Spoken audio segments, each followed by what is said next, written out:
Here we are. Hello, everyone. I feel a bit stressed. We are together for more than 1 hour, if I don't fall. So, yeah, what are we going to do now? Well, the talk is entitled Playing with the Limits on Running About Arbitrary Code. And in fact, between the moment when I submitted the talk and today, I did some experiments and not everything went as I expected. So, in fact, I have slightly redefined the talk. So precisely, we have two objectives today. What I would like to do is first, side loading. And second, well, by trying to do so, learn some stuff with trial on many errors and try to apply it in a fun way. What do I mean by side loading? Well, in general, if you have an application and you want to have users to download it, you have to submit it to the App Store review, kind of gate. And hopefully, if they are in a good mood, they will accept this, and your app can be downloaded on a user's iPhone. And what I define as side loading is the fact of somehow, we don't know how yet, is that I have some code on my side, and I manage to shove it inside the application without crossing the gate. So it's side loading because we are jumping over the fence. Of course, you may think, oh, is this legal? Well, there are good reasons to do this. There are bad reasons also. Today, I will talk only about good reasons. It's not a talk about side loading. It's a talk about legal stuff that we can do. And so we saw the what, and now the why. Why would we side load stuff in an application? There are several reasons. The first one is related to some licenses, some software licenses. And in fact, it was at the origin of this talk because a few months ago, a colleague came to me and asked whether I could. He wanted to use a LAME, which is an MP3 encoder, in an application. And he asked me, would it be possible, like, to load a zip on load LAME in your application? Why? Why would you do this? Well, because LAME is under LGPL, which is the Lesser General Public License. So it's not the GPL, meaning that if you use LAME, you do not become GPL. It's less restrictive. It's a bit more restrictive than other popular licenses, like MIT or BSD. And one of the interesting aspects of GPL, of LGPL, is this one. You see, it's the text of the LGPL license. They say that any user using LAME, in this case, should have the freedom and the possibility to run your program with a modified version of the library. Meaning that someone could see, okay, I use LAME, but I have my own LAME. I prefer to use mine because I know what's inside precisely. So I want to use my LAME on your application. So, of course, if someone wants to do this, he cannot ask the App Store to take his LAME and so. So to do so, if you want to do so, we have to sideload LAME in the application. Another reason is related to to bug fixing. Imagine sometimes you have your application in production, and one day you realize that there is this beautiful bug inside it, and it affects a lot of users, and you would dream of, and you know what the fix is, but it will take several days to have it validated by Apple. So sometimes you dream of by some magic replace the bug by this nice green animal. Butterfly, sorry. So this is called. Yesterday, one speaker talked about hot reload while you are developing. So this is also a kind of hot reload, but it is a production hot reload. And in this case, we hot reload only like a bug fix, but we could think of a more wide plugin architecture where you could sideload many modules with the same principle. And in fact, why I want to do this? Because it already exists. On iOS, in general, we hardly do this. But in the React Native, I don't know if among you there are some people doing React Native. On React Native, there is a tool called Code Push by Microsoft, which also now exists on Flutter, which allows, due to the dynamic properties of JavaScript, which allows to reload stuff in production. And say, okay, is it fine? Is Apple Review well at ease with it? Well, it happens that if you go on the Code Push issues, on the Code Push repo, on GitHub, you'll see many issues such as this one. People sometimes get rejected by the Apple Review. I like this one because the step to reproduce is review the app. And up to the point that they have a whole section in the README where they try to explain that yes, it complies with the Apple guidelines, so long as you do not significantly modify your application. And this point is very important, as we can see from the Apple guidelines. Because what does Apple say precisely? So they have the guidelines and the developer agreements. So in the guidelines, they make it very clear that you cannot download, install, or execute any code which changes the features of the application. So if we apply this strictly, sideloading is forbidden. And in the developer program license, it's a bit more precise. So they say, okay, no, you cannot download binary code, but up to some condition, interpreted code, so code which is not compiled, may be downloaded if you do not change the primary purpose of the application. So this kind of opens a window, meaning that it could be considered as perfectly fine from Apple point of view, but as long as you do not try to transform your application from the inside or to fool the App Store review, in fact, it can be accepted. And there is another point in the guidelines. They mention that for educational purposes, you may be able to really download executable code. And this was interesting because if they say this, maybe it means that it's somehow possible to do it.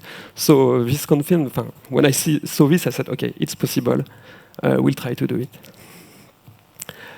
Okay, so let's try to sideload. Yes, one word about it. So concerning the Apple Review, it's always the case of, in legal terms, there is the letter of the law when you follow strictly what is written in the rules, and there is the spirit of the law. And I think that from some aspects, sideloading does not follow the letter of the law, but it respects the spirit of the law. Or I don't want to break the spirit of the law, and in fact, I don't want to be evil. I don't want to fool the App Store. Just like, for example, I want to fix my bug in production. So, what is our agenda today? This is our agenda. There are many acronyms that we will try to understand. So if you are very familiar with every acronym in this slide, maybe you will not learn anything during this talk. I hope not. And but first, I need to start by some basics. So I'm sorry, I will say very simple things at the beginning, but I don't want to lose anyone, and we have all different backgrounds.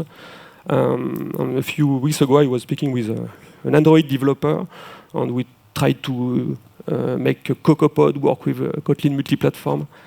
And I said, okay, it's a link issue. And the Android developer said, what's linking? And I realized that it's okay not to know what linking is, because when you work in the Java world, this concept is maybe less important sometimes. So, very basic things. Compiling, well, compiling, we know what it is. It's the fact of take some high-level language and turn it into some binary form. We call this object files. And linking, when you have several units of source code, at some point to have your whole program, you have to glue this stuff together. And one important aspect of this is that you have to establish links between different parts of an object file. For example, here, the top part calls a function named sum, but when I compile main, I don't know what sum is. It's only when I link that I can find sum. On the other side, I have compiled sum. So the linker, the job of the linker is to make the pointers point to the right functions. So compiling is the task of the compiler. So in our world, the Swift compiler is called SwiftC, and the C compiler, Objective-C compiler, is called CLang. Okay? And you may have heard of GCC, which is the famous Unix compiler. I thought it was it existed on my Mac because sometimes I used it, and I learned that in fact it's maybe you can't see it. There is an alias. When you use GCC, in fact, you just call CLang. So GCC does not exist anymore by default on our platform. Okay, on the linker, maybe the name of the linker is less well known. On our Apple platform, on Unix platform, the linker is named LD or LLD, and it's why does this acronym? It's because it's derived from it's a very old term, like dates back from the 70s, like me. And by this time, the linkers were known as loaders, so in short form, LD. Good. Now, you may have noticed in the previous slide that, that at the end of the process, I still have like a reference to print, and print is not defined in the compilation units. So when this compiled and linked code will run, we have to find where a function named print to call it. So how can we know where is print? Well, you can, if you run Xcode and attach your debugger to it, you can ask Xcode. It will tell you that print seems to be a function you see which lives in a library named libswiftcore.dylib. And so at some moment, there's some process which must match your pointers on the system libraries, and this process is what we call dynamically linking. So we can link statically at compile time or dynamically at runtime. Mind the extension. There are two kinds of object files. There are object files that are aimed at being linked statically, and object files that are aimed at being linked dynamically. We call them static and dynamic libraries. And dynamic libraries have a suffix which is naturally dylib. Okay. It's important because often when we see all these error messages, that's a word which pop up. So dylib, suffix of dynamic libraries. Good, fair enough. A short word also about frameworks, also very basic. But on iOS, we do not manipulate raw dylib files. Every object file is wrapped in a framework. It's an iOS term, which is, well, you probably know it, just, in fact, a framework is a folder which contains an object file without extension. Why? Because the object file can be static or dynamic, so you cannot suffix it. If you want to be generic, you cannot add a dylib suffix. And also some resources and a signature, basically. So on the screenshot, it's I think it's an Amazon framework where you can see in the folder, when you open it, signature, some resources, some JSON pictures, and your binary. Great. Well, and just with this, we can start to to play a little and to solve some issues. There is one common issues, and I think the Stack Overflow question has more than 1,000 points. Is when you add a framework to your project, you'll never know whether you have to embed it and sign it, or do not embed it. What does it mean? And I want to answer this question once for all.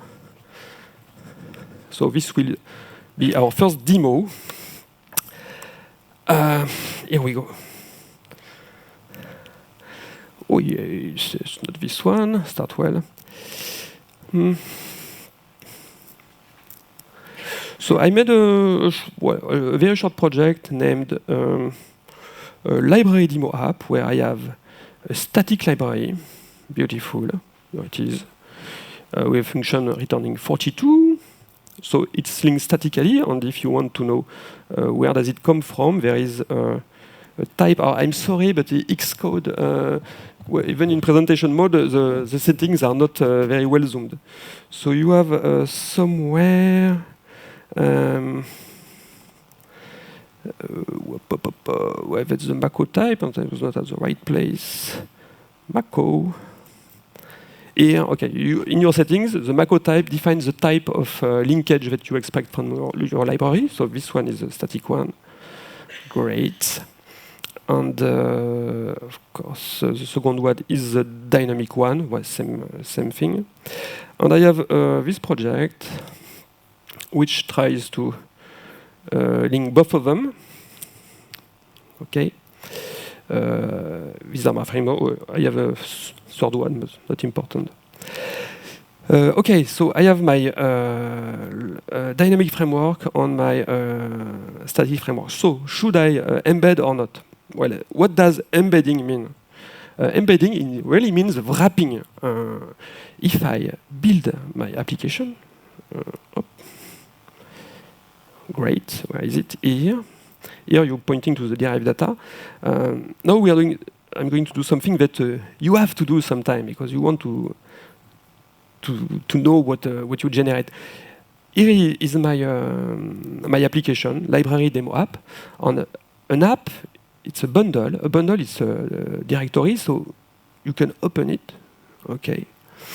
And here you see what's inside your application. And okay, where? Yeah, I have one. And embedding simply means that your framework will be copied to the destination bundle. It just means this. Embed, you wrap it with the application. And in this case, you see dynamic and static are not embedded, and the localize is embedded, so logically. So I'm inside the application. Inside the application, I hope you can see something. Yeah. Cannot be closer. There is a framework directory, and inside, all the framework that you have embedded. Fair enough. Now, you probably guess what I should do with static, my static and dynamic framework. The fact is that Xcode does not make any setup by default. So let's try to run this application. Okay.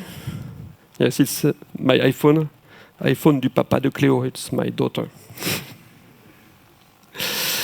And it crashes. Damn. Why? What happened? I will just switch back to the application. That's the error message. And one thing I want to do during this talk is that I want you to be able to, when you see such kind of error message, not to scream, but to say, okay, I will understand everything what happens. So this is our error message. You have several words, important words here. The first one is DLD. I did not mention it, but DLD. You remember when I said that somehow at runtime the program has to find its dependencies. Well, this is the job of a program named DLD. And here it's DLD who is screaming, and he said that he could not load some library, a library named dynamiclib. And this library was referenced by what? by your application. You see there is the full path with your application bundle of the binary of your app. So your app tried to load a framework, no, logic, because you linked with it, but it didn't work. Why? Well, it told you what he tried. He tried to load it from several locations. As you can see, he tried to load it from the directory that we saw inside the bundle. So inside the bundle, that's line 1, there is our frameworks directory, and he tried to look after it here, but it was not here. How can we say that it was not here? And now we are back to the 70s. We say Erno. What is Erno? If you have done some system programming, Erno, it comes from the C and the system programming in the Unix world. It's just a global constant, which if you call some system API and you have an issue, you don't return. It does not throw or return you an NS error, but just it puts an error code in this global constant, which is Erno. It's error number. And when you have more than 40 years, you know that Erno equals 2. You can fetch the Erno error codes, means not found. So here, we have the reason why we can understand the error message. DLD tried to find the framework, but simply it did not find it in any of the directory. Cryptexes is the name of like some pre-compiled and encrypted disk images which are inside the OS, a place where some system libraries can be found. So it was not there also. And he also tried to look for your framework inside the system directory in case it was a system library, and he didn't find it either. So he couldn't do anything, and it tells it to you. And now, of course, if, well, it's not very useful, but yes, it's useful. Should I embed or embed and sign, or embed without signing? In general, select sign, because everything which runs on iOS has to be signed in any way. And so, in which occasion should you need not sign? I think that, well, in my case, I never had the opportunity. And maybe I would be glad if you have more experience with some edge cases when this settings value have to be used. I'd be glad to discuss with you about it. But in my case, I never had to use embed and not sign, or always sign in. I guess that sometimes you don't want to sign if you have some script on another side who do the signing, and you do not want to mess with your signing script. So now, logically, if I embed,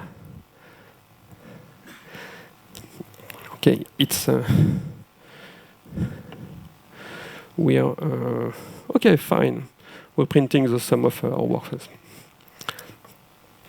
Good. Great, first exercise done. If yes, I could show you how can you know that. Like I will give you some tools that can sometimes be useful when you want to know whether a framework is dynamic or not. It's very easy. So you go to your derived data here. Yes. When you have bookmarked your derived data in your main in your Finder, it's that you are doing fancy stuff in general. So I will just have a look at here. That's my dynamic library. Okay. Up. So if you want, so I'm inside the framework, and if you want to know which type of framework you have with you, well, just there's a simple command. It's file. Okay. Simple as everything. And file tell you that this is a dynamically linked shared library. If it was static, it would say that it's a static archive. And also, yes, how do we? You remember the Xcode complained about the name of the library, but how can you know it? how did he know that he had to find this one? Because at link time we put the nickname of the library inside the main binary, and so sometimes you need to know how your library is known by the system, and I think it's O'Toole -D. Here we are, and you see the full name of your library, rpath dynamiclib.framework. rpath mean rpath, it's a runtime path. It encodes in the library or in binaries some search directories. Okay. So when you link the application, Xcode put rpath dynamiclib.framework /dynamiclib in the main application and in the framework, and at runtime they can find each other. So that at runtime they can find each other. God, the time is passing so fast. Well, fine. Let's go on. So this was our error message. So, and we saw what embedded mean. The app bundle is a folder, file to know what type of framework is. Okay. And DILD is the loader. So, in more detail, what is DILD? So, DILD, it's the dynamic loader. It loads and wires all the what we call Mako files. It's the name of the object files on macOS. And the important thing to have in mind is that DILD will run before your main starts, before your application starts, because its goal is to make your binary runnable. A Mako file is anything which is runnable on iOS, and if you wonder where does Mac comes from, which has a very long story, the term is about 38 years old. So if you are less than 38 years old, you have to treat Mako files with respect, because it's a venerable thing. What does a Mako file look like? Well, a Mako file is divided into several sections. There are always 3 sections in the Mako file: the text section, data sections, and linked section. In the text section, you will find what we call the header with many metadata about the file and the architecture for which the file is destinated. Some load commands which describe the dependencies of the Mako files, and your code, most important. And it's funny that the binary code is in the text segment. And there is a data segment with some global constants and an indirection table. We'll speak about it later. And what's important to know is that those different sections have different permissions when loaded into memory. The text part is executable but not writable, and the data part is writable but not executable. And why? Because when I have my compiled code, I don't want it to be modified when it's executed. Good. We'll speak about this later. Now, this is a Mako file. And there is something complicated that DILD do, because we could think, okay, we just have to find the dependency, put the file in memory, and it's fine. The thing is, when in your compiled file, you have pointers, okay? And the pointers, they have a value in the file, but the value is necessarily wrong because it's not loading into memory yet. So when and the problem is that the pointers in the text part are wrong. They are not necessarily wrong because there exists one address which we call the preferred address of the Mako file, where the pointers would be exact. But in general, it is not satisfied. So the pointers have to be changed, but the text part, the text segment, cannot be modified. So it's a paradox. The solution is called position-independent code, meaning that all the addresses in the text part are relative to the data part. Okay, and at runtime, what DILD do mainly is writing in the data part to adjust the pointers. Okay, so here it is. When I load the Mako file in RAM, some pointers are wrong, and even in the data part, here you have some proxy. It's a reverse pointer to the function name sum, but it's not at the correct value because they are XY offset. So what DILD does, it does 2 things. First, it's what we call rebasing. It is we add to each address the difference between the address at which the Mako file has been loaded and the preferred Mako file address. And the other thing we to do is called binding. And binding is for external symbols, where you have to find the address at which you have to jump when you call a print. So here it is.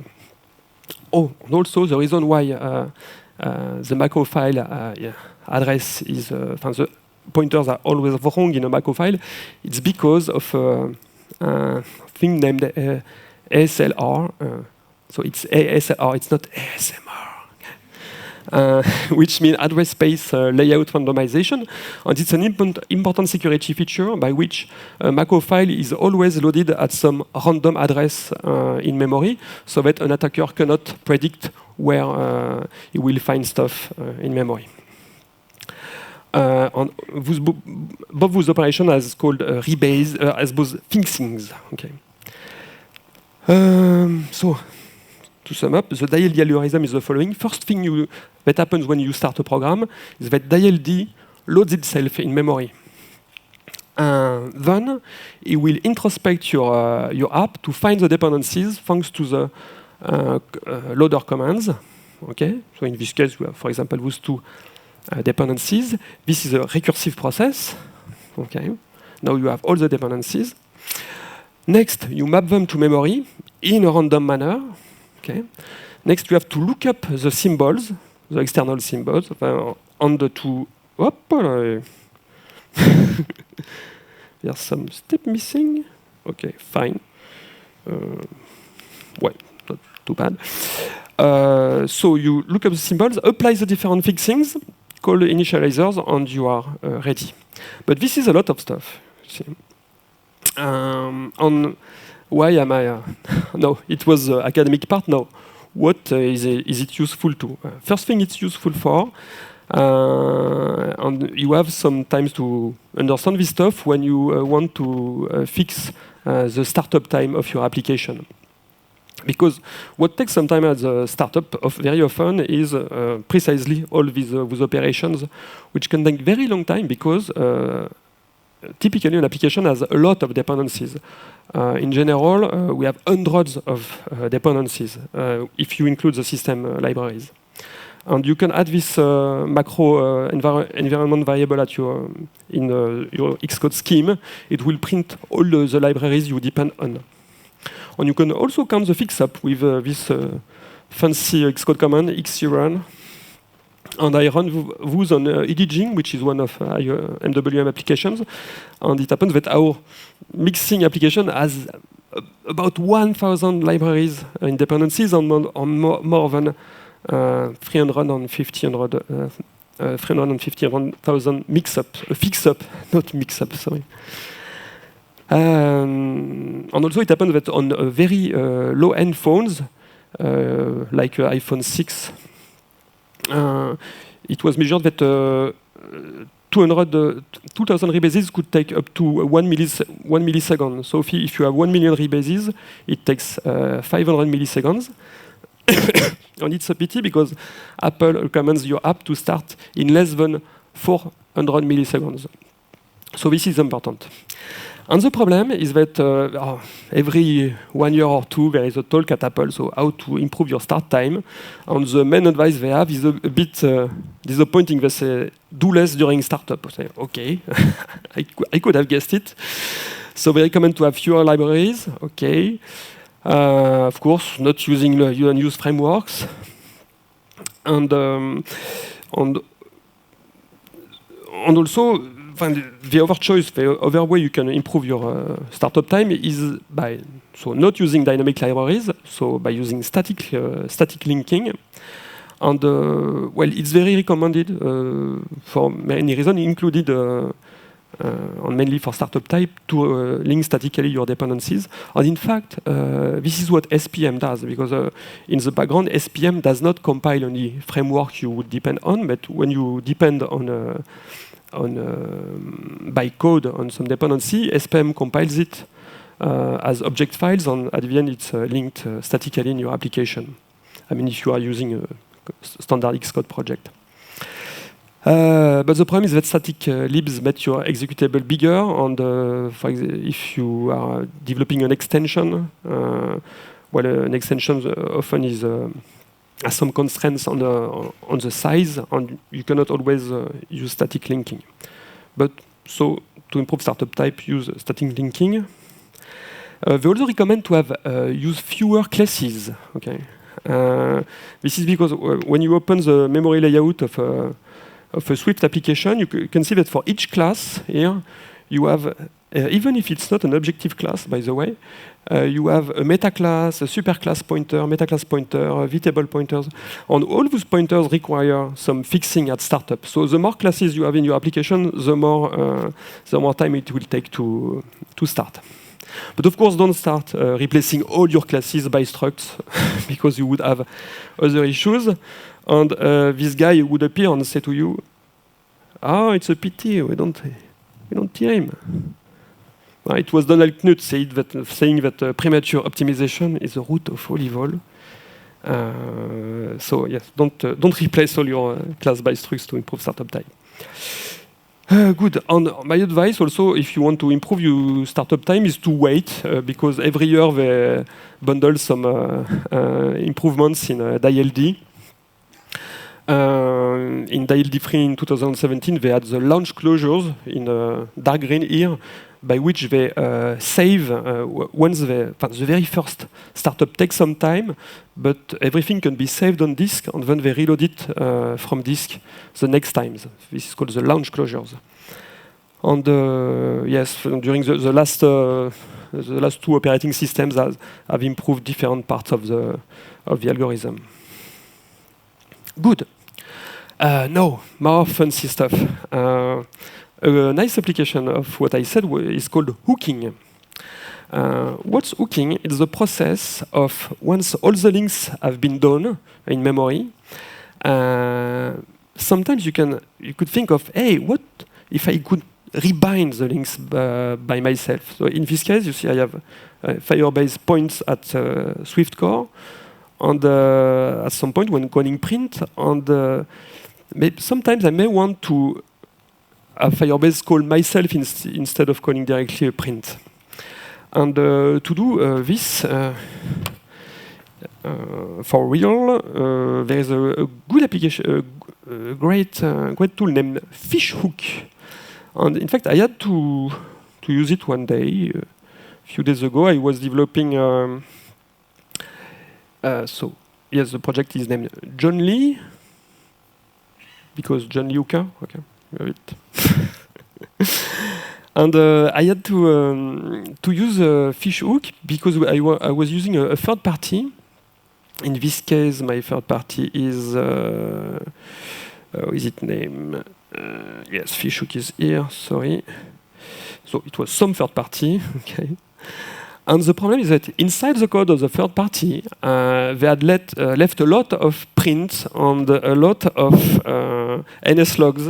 And this was important messages, but I couldn't get them because they were sent directly to iOS. So my idea was that, okay, when this code will code NSLog, I will make insert that he calls me inside so that I can take the message, put it in my own logging system, and then send it to iOS. Fancy. And well, in fact, it's pretty simple to use, but the syntax is a bit not very funny. So here, good. And here, yes, I'm launching the session, and you see when launching the session, well, some logs are emitted by the third party. So to prevent this, I just have to rebind the symbols this way. Beautiful. So what I'm saying, the rebind symbol, it's from Fishhook. So I'm saying that every time you see an NSLog, well, instead of calling NSLog, it's a bit like Swizzling, but more deep. Yeah? You will call my own NSLog here. But if you do so, well, you will have some trouble because you will also hook the NSLog, which is your own memory. So don't do this. You have to be a bit more subtle. And but being a bit more subtle consists in using terrible function names such as this one. And here, you see? Okay. Here it's a Mako. It's part of the Mako library. We have a function which gives us all the libraries which have been loaded into memory.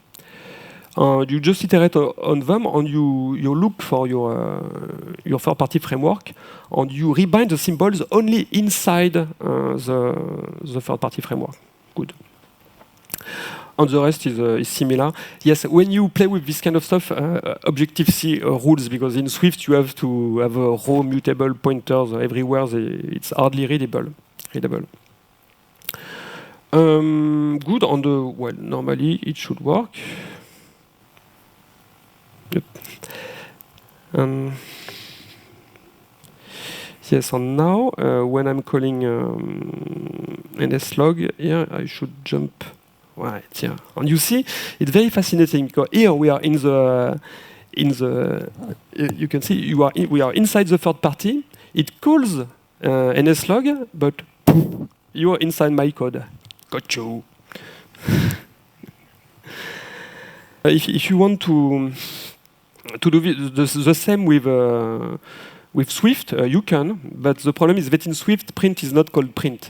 So in Swift, I was saying that print is not called print because of what? Because it's like in C++, you have a method overloading, meaning several methods having the same name, but can have the same name but different parameters. So in C and Objective-C, there can be only one method named NSLog, but there can be many methods named print in Swift. So the solution is to take the method name, take the arguments, hash this together, and we obtain what we call a mangled name. And this is this name that we have to use if you want to mangle print. And how do you find the mangled name? Well, you have to go inside. If you, either you know it, either you have to go inside and look at it. And to look at it, there is this nice tool called Hopper Disassembler. Oh, yes. Can I zoom? No. Do you see something? So we are inside Hopper, and normally at some point, if I'm looking in the in assembly strings, there's something named vaguely print which should be called. Okay. And I think it's here. Oh, it's already this one. No. Yes, here we are. Here we are in a function named like load record. It was the name of the function in the third party. So I know that it's in this piece of code that print is called. So I find print here, and here you see, well, here you will see the mangled name of the print function. But remember, we are in the code. So we are in the text segment. This was the beginning of the talk. So this is not the mangled name of print. This is the mangled name of a stub which points in the data section where we will find the real name of the print function. So just to look at it. Here it is. So here we are in the stub. And normally, this name here, no, it's not this one. Yes, it's this one. You see it unmangled. It's the name of the print function. And if you want to be sure, you can type Swift demangle. Maybe I have forgotten the first symbol. Yes, no, it's fine. So Swift can demangle the mangled name, and you see that this fancy name is in fact the name of print with different arguments. So if you want to, this is the way you can hook like Swift functions, and you just have to put the mangled name here. So let's move on with more deep stuff. Now we are ready. We can sideload a function because we know how libraries are loaded. So, and it happens that DLD has an API. This is a C API. It's a function named DLOpen. And also, if you want to play with this, it is wrapped inside Objective-C or Swift. because you remember a framework is a directory, a bundle is a directory. So if you initialize a bundle with the URL of a framework and you say to the bundle load, well, the bundle will load any code which is in the framework. Let's see if we can do it. Alors, John Lee, thank you.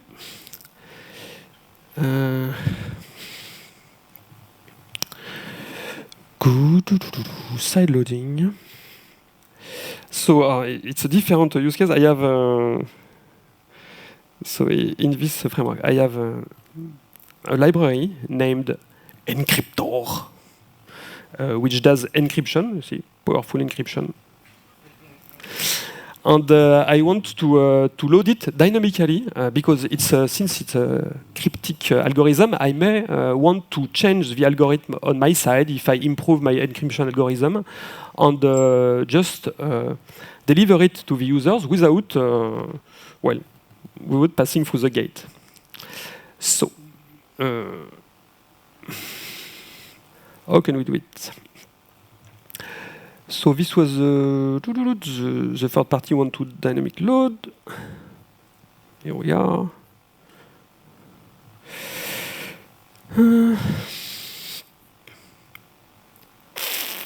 Okay, well, I just run it.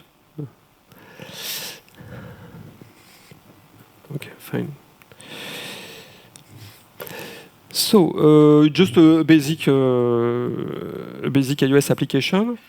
First thing I want to make sure, just to convince you that I'm not fooling you, is that I'm asking whether this class is existing, and it says you are DC'd, but it says nil here. So okay, the class does not exist. And well, I want to load it. Where is it loaded? Sorry, I forgot one thing. So I want to sideload it, so I want to take my third party here.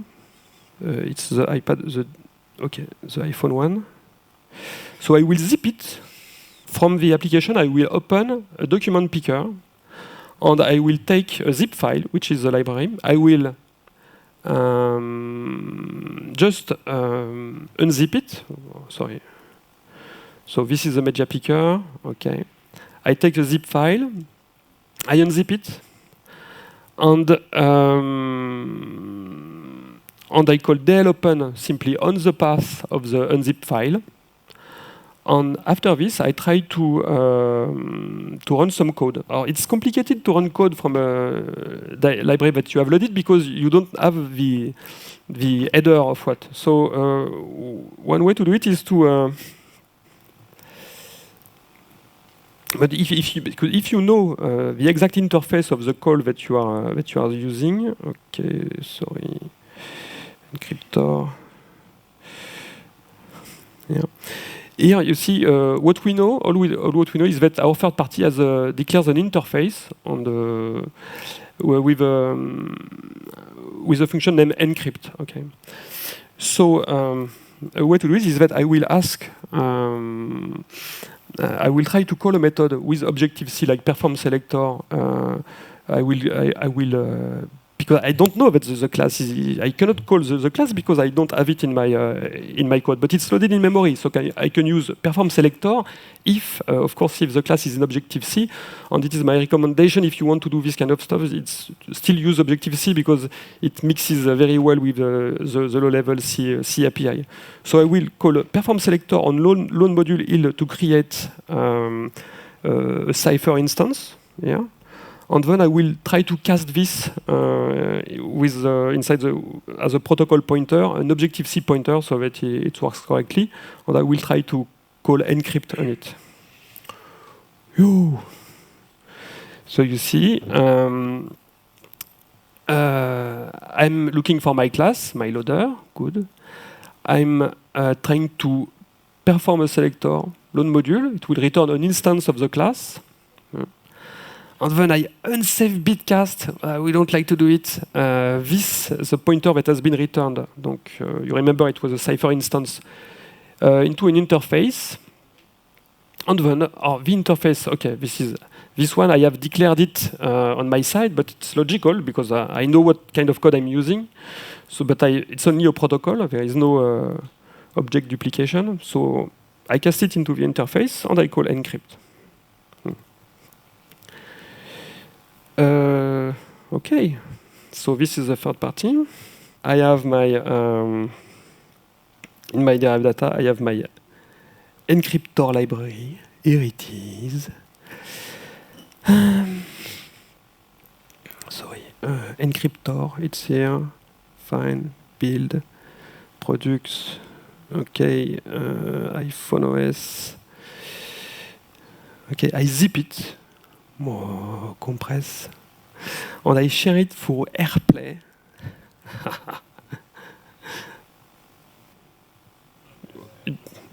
Fine. So, good. Encryptor framework. And at this time, you see, you are doing like nasty stuff, airdropping something, and you load it. Wait. Okay. Oh, and it did not work. Fine, good. Yes, it did not work because it was the first part of the talk, because I did not sign the framework. Good, but it's a good thing. Fine. So it was expected. Yes, you can see the error message here. It says, no, we are not afraid of error messages. It says that, well, it is the framework is not signed. So yes, the error said that it was because of code signing that we couldn't load the application. So next, the next section was about code signing precisely. And well, code signing, what I wanted you to know is that a certificate tells who you are and that you can compute hashes, and but we won't have time. Okay, all this anyway. And the signature is bundled inside the Mako files. Okay. Yes, I will skip this part because it was a lot of console stuff. And yes, and then if you sign, well, it works. Just believe me, it works very well. It works, and I was so proud that at this moment I answered the call for paper for the conference, because I was I was the king. I said, I can do this, excellent. And by the end of August, I tried on a real application. I generated a test flight, which I did not eat here. And it crashed, and it was the core of my presentation. So I was feeling bad. Why did it crash? Well, it crashed. You are missing a very interesting thing. It crashed because of mmap. You see, and I wanted to show you mmap system call, which is the call which loads images into memory. And it happens that on the test flight, this that I couldn't show you works on a test device, but not in production, because well, if you read the code of DILD, you can understand that in fact there is only an absolute limitation on iOS, is that DILD can only load a framework which is either a system library or inside the bundle of your application. And it is a fundamental security feature of iOS. So what I wanted to do is just impossible. So the next step is that since DILD did not work, I wanted to write my own DILD. And this I can show you. Yeah, it's very, very fun. So how can you write your own DILD? I like the way it is. Okay, DILD does not want to load my library. I will make my own DILD. Where is it? Yes, I developed a very simple framework named Parabola with only one function called square plus. Okay, it's a function, and it does this. I wanted to do a POC that I could load this framework and call it. So, because DILD takes some bytes that are in a file and put them in memory and just it tells the stack pointer go there and run it. So why I wanted to try to do this by myself. So to do so, again, you open your favorite tool, Hopper disassembler. Okay, Hopper.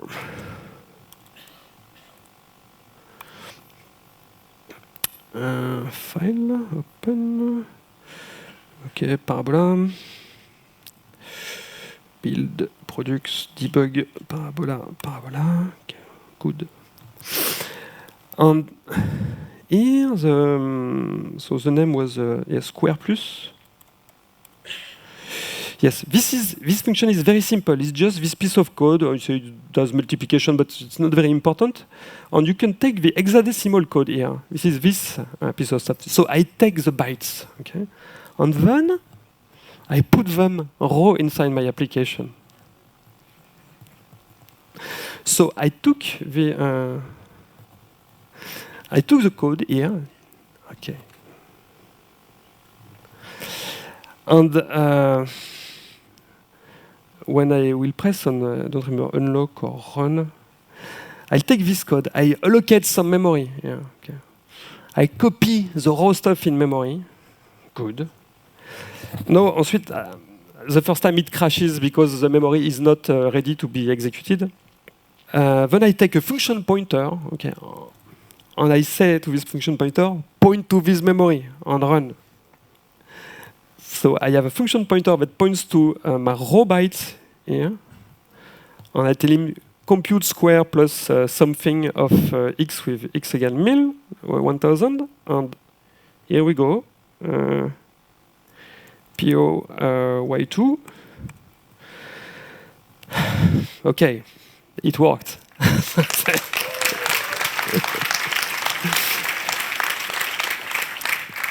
At least something worked.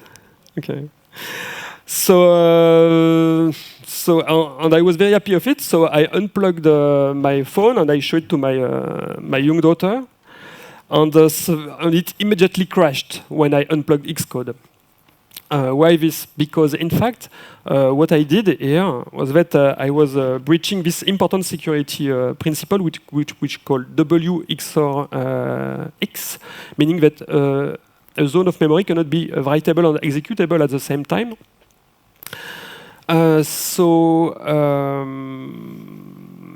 Well, mine, I write some memory and then I try to execute it. So the system did not allow me to do it. But why did it work with Xcode attached? It's because Xcode modifies your code when you set a breakpoint. Have you ever wondered how a breakpoint works? When you set a breakpoint, Xcode adds one line in your code which raises a signal exception, and then Xcode can intercept it. So Xcode has the possibility to run on the execute code, but not yourself. What have you missed? Well, I have reverse engineered some applications which say that they seem to do it, but they don't. At some point, I was tempted to use some JavaScript. No technological discrimination.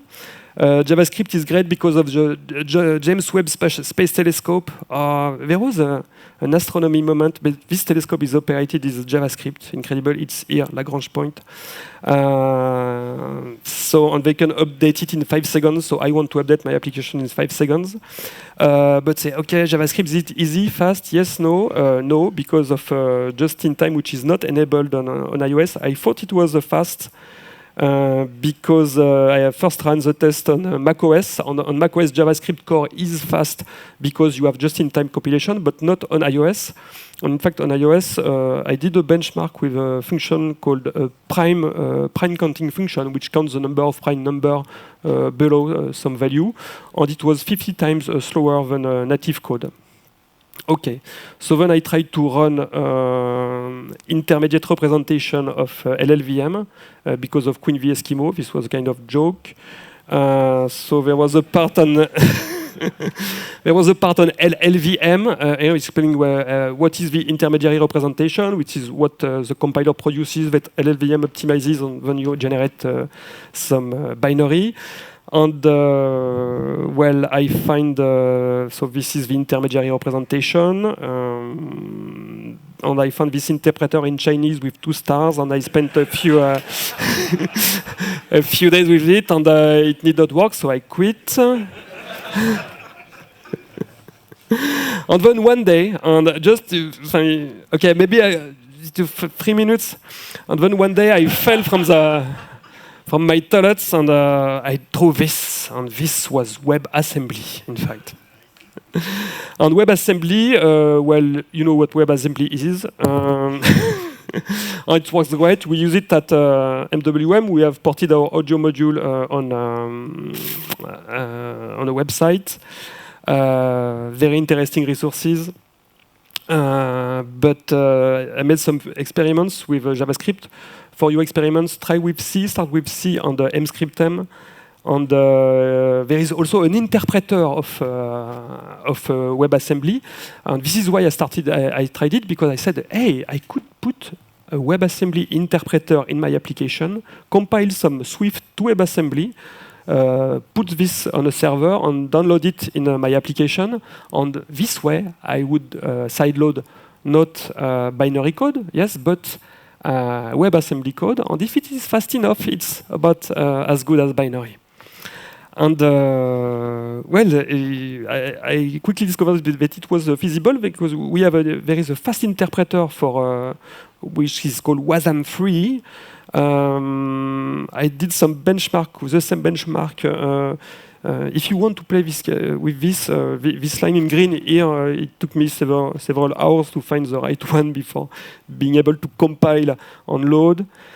And once you do it, it looks the same as JavaScript. So instead of evaluating a script, you load an interpreter. You can add some callback functions and just call a function. And it happens that in release mode, interpreted WebAssembly on iOS on device is only 5 times slower than native code. So this becomes pretty interesting.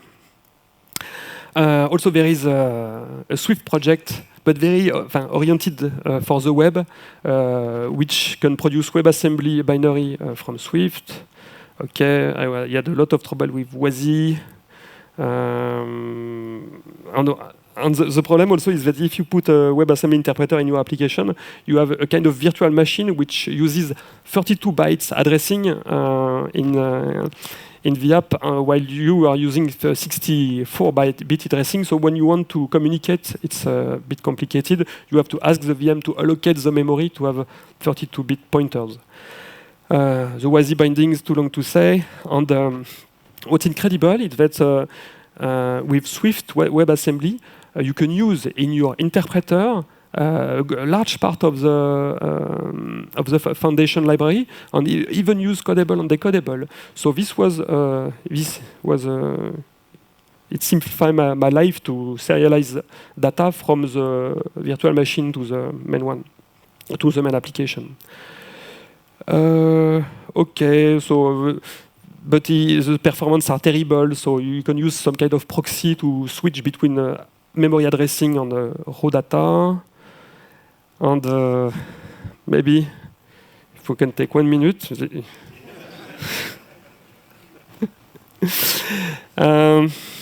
Allez, on le tente. World premiere. I will try to put an application in live, in production, during a conference. Okay. And this application is fine. It's does it still work here? Yes. This is an application which can you take some music, and it generates a nice waveform, and then you can export a video and share it on a social media. So this animation here has been computed in WebAssembly. And what I would like to do, and it's the application in production, right? The one for which I had some later. And I have a workspace with my main application on the WebAssembly part, which is in Swift. It's incredible because you are really writing some kind of Swift. And what I would like to do maybe is change the color of the application. Okay, so I will put some voilà, rainbow color, and I could also maybe add some another application. So I have used because you don't have UIKit in WebAssembly, so I'm building some entities which represent the main parameters of animations.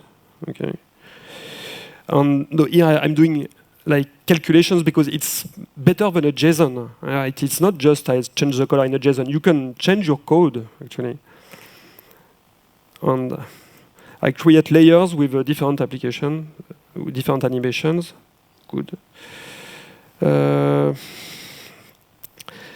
CD Swift. Sorry. Okay. Swift connection. Remote animations. Here I have a script which builds the Swift code and put it in the application directory. ./build/WebAssembly.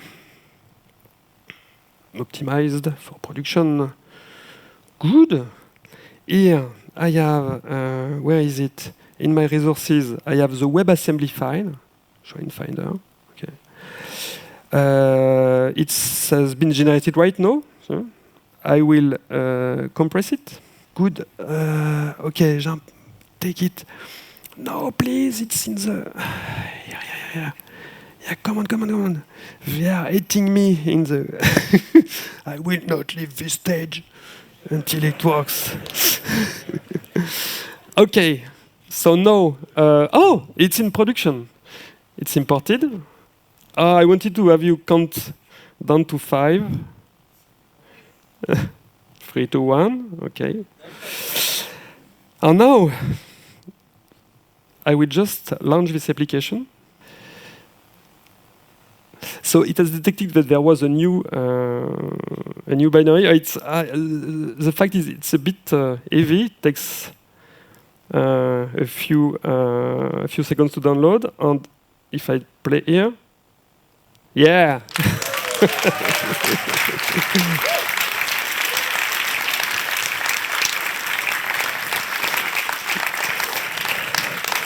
So sorry for being so late, really, but this is a world premiere. We have put some code into some Swift code in production in a real application in less than it takes to update the Space Telescope. So, well, thank you very much. I had also many I hope we can discuss together about all this stuff. Thank you.